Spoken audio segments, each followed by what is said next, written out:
শনি মঙ্গলের বিরল যোগে ভাগ্যের চাকা ঘুরতে চলেছে ৩ রাশির জাতক জাতিকাদের জীবনে। সাফল্যের ঝড় আসতে চলেছে ৪টি রাশির জাতক জাতিকাদের জীবনে শনিদেবের কৃপায়। তো চলুন বন্ধুরা, জেনে নেওয়া যাক আজকের বিষয়বস্তুটি। জয় শ্রীকৃষ্ণ সকলকে। সকলে কেমন আছেন প্রিয় দর্শক বন্ধুরা? আশা করছি ভালো আছেন এবং সুস্থ আছেন।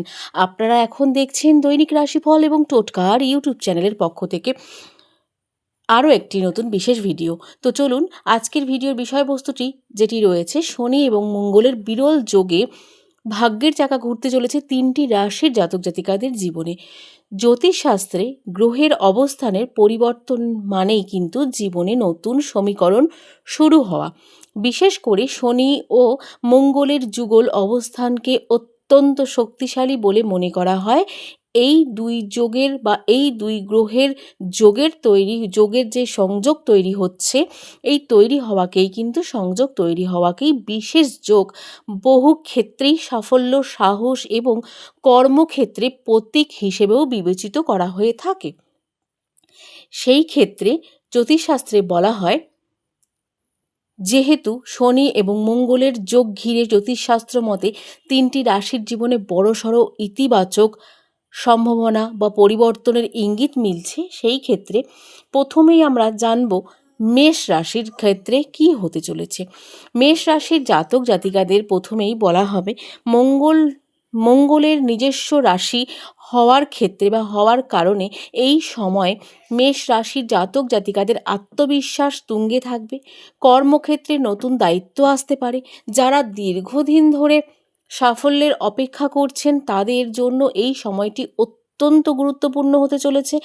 প্রতিযোগিতামূলক পরীক্ষায় সাফল্যর সম্ভাবনাও রয়েছে এবং তার সাথে সাথে আরও সমস্ত জায়গা থেকে কাজ থেকে উত্তীর্ণ হওয়ার সম্ভাবনা রয়েছে। এবং সাথে মেষ রাশির জাতক জাতিকাদের কিন্তু শিক্ষাগত যোগ্যতা যারা নিয়ে কাজ করছেন বা যারা পড়াশোনা করছেন বা যে কোনো শিক্ষাগত দিকটা রয়েছে আপনাদের জন্য কিন্তু এটি গোল্ডেন টাইম হতে পারে। দ্বিতীয়তে যেটি রয়েছে সেটি হচ্ছে সিংহ রাশি। সিংহ রাশির ক্ষেত্রে শনি মঙ্গলের এই সংযোগটি সিংহ রাশির মানুষদের জন্য কর্মজীবনে উন্নতি দরজা খুলে দিতে পারে। চাকরির ক্ষেত্রে পদোন্নতি বা নতুন সুযোগের সম্ভাবনা রয়েছে। ব্যবসায়ীদের জন্য সময়টি লাভজনক হতে পারে। আটকে থাকা কাজ এগোতে শুরু করবে বলেও মনে করা হচ্ছে এবং জ্যোতিষশাস্ত্রে বলা হচ্ছে, এই সিংহ রাশি জাতক জাতিকাদের দীর্ঘদিন ধরে আটকে থাকা কোনো কাজ বা কোনো ব্যয়পূর্ণতা, কোনো বিষয়বস্তু আপনাদের জন্য এই সময়টি উত্তীর্ণ হতে চলেছে। সিংহ রাশির জাতক জাতিকাদের জন্য কোনো জায়গা থেকে ব্যবসায় বড়সড় লাভের সম্ভাবনা রয়েছে এবং সিংহ রাশির জাতক জাতিকাদের কোনো বিনিয়োগের ক্ষেত্রেও কিন্তু এই সময় লাভজনক ফল আপনারা পেতে পারেন বলে মনে করা হচ্ছে জ্যোতিষশাস্ত্র অনুসারে। তৃতীয়তে যেই রাশিটি রয়েছে সেটি হচ্ছে মকর রাশি। মকর রাশির ক্ষেত্রে শনি এই রাশির অধিপতি হওয়ার কারণে মকর রাশির জাতক জাতিকাদের ওপর এই যোগের প্রভাব আরও বেশি পড়তে পারে বলে মনে করা হচ্ছে। আর্থিক দিক থেকে উন্নতি, নতুন আয়ের উৎস এবং স্থায়ী সম্পত্তি কেনার সুযোগ তৈরি হতে পারে আপনাদের জন্য, মকর রাশির জাতক জাতিকাদের জন্য। আপনাদের জন্য দীর্ঘদিন ধরে চলে থাকা কোনো মামলা মোকদ্দমাও কিন্তু এই সময়টির মধ্যে মুকুব হয়ে যেতে পারে এবং তার সাথে সাথে আপনারা স্বস্তিতে থাকতে পারবেন এই সময়টির মধ্যে দিয়ে। পাশাপাশি পরিবারের সুখ শান্তিও কিন্তু বজায় থাকবে বলে মনে করা হচ্ছে জ্যোতিষশাস্ত্র অনুসারে। তবে বিশেষজ্ঞদের মতে যেটি বলা হচ্ছে, এই সময়টি যতটা সম্ভাবনাময় ভালো, ততটাই আবার দায়িত্বপূর্ণও কিন্তু আপনাদের জন্য হতে চলেছে। শনি যেমন শৃঙ্খলা এবং পরিশ্রমের প্রতীক বলে আমরা জেনে থাকি, ন্যায় বিচার করে থাকেন এবং ন্যায় ফলদাতা আমরা সকলেই জানি। তাই এই সময়ে পরিকল্পনা মাফিক যে কোনো কাজ আপনাদের জন্য জরুরি এবং তার সাথে সাথে শনিদেবের কৃপায় আপনাদের জন্য অত্যন্ত ভালো কিন্তু সময় এই সময়টি হতে চলেছে। সেই ক্ষেত্রে সমস্ত কিছু করার সময় কিন্তু অনেক ভাবনা চিন্তা করে এগোনো এবং কাজ করা অত্যন্ত শ্রেয় হবে বলে মনে করা হচ্ছে আপনাদের জন্য।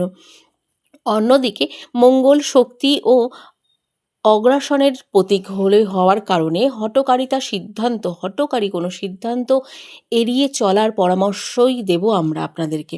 সব মিলিয়ে যেটা বলবো, শনি এবং মঙ্গলের এই বিরল তিনটি রাশির জন্য, এই বিরল যোগটি তিনটি রাশির জন্য সাফল্য, অগ্রগতি, নতুন দিশা দেখাতে পারে। তবে সেই সুযোগ কাজে লাগাতে হলে সঠিক সিদ্ধান্ত এবং পরিশ্রমের বিকল্প কিন্তু নেই।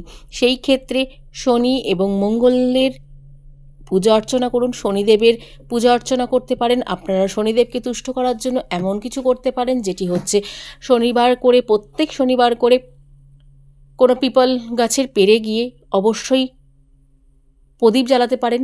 অবশ্যই সেটি তুলসী পাতা সহ, তার সাথে সর্ষের তেলের প্রদীপ হতে হবে। তার সাথে সাথে কোনো শনিদেবের মন্দিরে গিয়ে সর্ষের তেল নিবেদন করতে পারেন এবং গরিব দুঃখীদেরকে দান করুন। তাতে কিন্তু শনিদেবের কৃপা আপনাদের মাথার ওপরে সর্বদা থাকবে। এর সাথে সাথে মঙ্গলের কৃপা পেতে চাইলে অবশ্যই মঙ্গলবার করে হনুমানজির পুজো করুন, হনুমান চালিসা পাঠ করুন। তাতেও কিন্তু অনেকটা ভালো ফল মিলবে আপনাদের জন্য। তো চলুন বন্ধুরা, ভিডিওটি এখানেই শেষ করব। কেমন লাগলো আজকের ভিডিওটা কমেন্টে জানাতে ভুলবেন না, এবং আজকের ভিডিওর মাধ্যমে যেই রাশিগুলির কথা আজকে আপনাদের সামনে তুলে ধরলাম, সেই ভিডিওগুলির মধ্যে যে রাশিগুলি রয়েছে, সেই রাশিগুলির মধ্যে আপনারা কেউ থেকে থাকলে অবশ্যই কমেন্টে জানাতে ভুলবেন না। আর আজকের ভিডিওটি ভালো লাগলে অবশ্যই কমেন্টে জয় শনি মহারাজের জয় এবং জয় হনুমানজির জয় লিখতে একদমই ভুলবেন না। চলুন আজকের মতন ভিডিওটি শেষ করব। ভিডিও ভালো লাগলে অবশ্যই লাইক, কমেন্ট এবং শেয়ার করতেও ভুলবেন না। চলুন সকলকে আজকের মতন বিদায় জানাবো। ভালো থাকবেন, সুস্থ থাকবেন, সাবধানে থাকবেন। আবার নতুন ভিডিও নিয়ে আসা পর্যন্ত আমাদের চ্যানেলটির পাশে থাকবেন।